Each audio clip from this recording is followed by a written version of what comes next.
The irony, ladies and gentlemen, the irony that Elite Dangerous currently is being targeted by some kind of so-called scam. I find that absolutely hilarious as an old-time Star Citizen backer and player, and we're going to talk about that in today's video, people. Hello, welcome to the channel. This is the Eradicator, and today we are going to talk about some kind of scheme that was not, I mean, it's not related to Frontier development at all. It is made by players, some kind of scheme here made by players in order to trap other players, more gullible players, new players, and basically make them force to work for them for free. I find that absolutely hilarious, and actually, for one, I don't think that it is much of a big deal. As far as I'm concerned, it is part of the game, and I'm going to tell you why. Now, before you jump off your seats, guys, for those of you who are not very familiar with the channel, I have always been towards the freedom of player-to-player interaction as long as it remains within the rules of the game established by the devs themselves. And unfortunately, I also believe that if the devs have not thought about some kind of situations that the players may be, sometimes players are creative, that the players may create, then I don't think that it is the player's fault. I think that it is the devs' responsibility. And this is where here, maybe in this particular situation, Frontier may be responsible. They did say that they are actively looking at the situation. They are monitoring the situation to make sure that everything remains within the boundaries of the game. But of course, this is a kind of situation that can be very frustrating for a lot of players who may not be very familiar with this game, who may be, I wouldn't say weak, but young, or some players who play these kind of games are also quite senior as well, right? A bit more fragile, perhaps. And this is where this can become a problem. So what is this exactly about? Well, it turns out that some players were approached in the game to board a fleet carrier. Now, what is a fleet carrier? A fleet carrier is this kind of capital ship that is player-owned, and this ship carrier can travel up to over 500 light years away from its point of destination, which is way further than any ship available in Elite Dangerous. And obviously, it is, of course, much farther than any ship a new player may have. If you are a Sidewinder, for example, I don't think you can go any further than 10 or even 8 light years from your point of destination with a base Sidewinder. So 500 light years might seem like something really amazing for a new player in Elite Dangerous. I remember how I was a new player in Elite Dangerous many years ago, and I could barely go around the starter system. And this is unfortunately where those players here who created that scheme are hunting for their praise around the starter systems in the Federation space. And this is, in my opinion, where this is a problem. Of course, it is a problem, because then, these people are getting scammed, and they go all the way much further than they should in order to mine some void opals, which apparently is one of the most expensive and rarest commodity in the game. They mine them, and the people who own that particular carrier will buy them at a certain price. Now, the problem, of course, is once they are trapped, they can't leave. So eventually the price is not the price that was originally promised, and they are basically there to farm those void opals for a very long time for very little money, while in the end the people who buy those void opals at a very cheap price are the ones who are going to make a lot of money.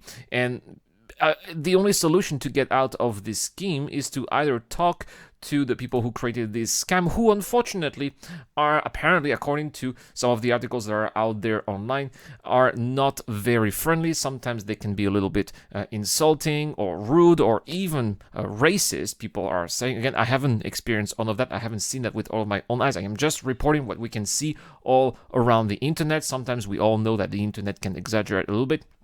So these are the only ways to get out of this trap. Either destroy your own ship and go back to the starting system, or try to talk them out and convince them to set you free.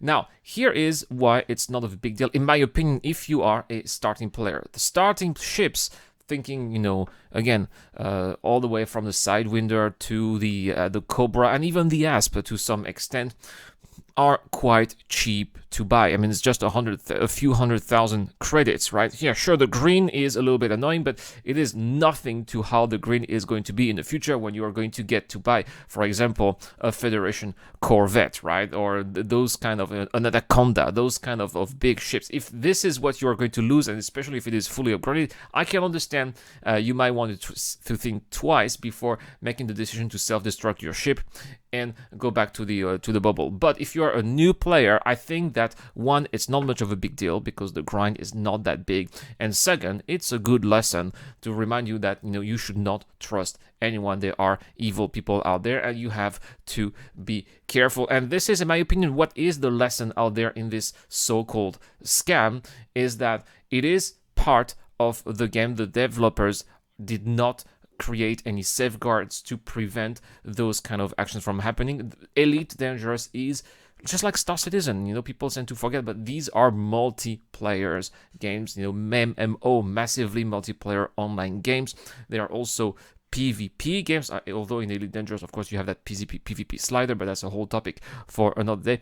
And you have to accept that you are having to deal with other players, that you are going to have to make choices. Some of those choices are going to have to be bad, some of the choices are going to be wrong, and especially, when you make choices do have consequences. And the part of being a grown-up, the part of being a man or a woman, fully grown, is that you have to own your choices. You have to own the consequences of your choices. And this is where I have a problem with those articles and those people who complain online about what happened to them, is that they're not owning their consequences. They're not only the consequences of their choices, they're just whining about the fact that they got scammed, but in the end, it was their own fault. And the people who did exploit how gullible they are, sure, they are bad people.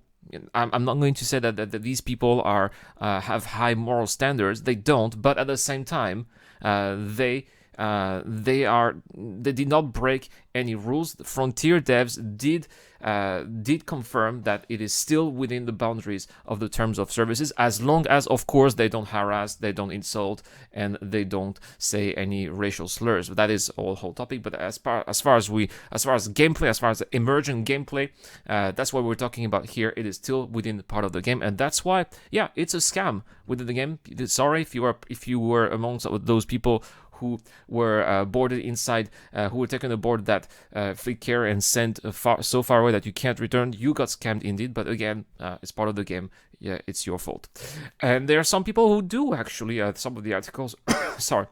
And some of the articles actually do report that there are actually some people who are quite RP and they own their mistakes. They say, "Oh yeah, well I got tricked, but that's okay. It's part of the game. I'll just play along."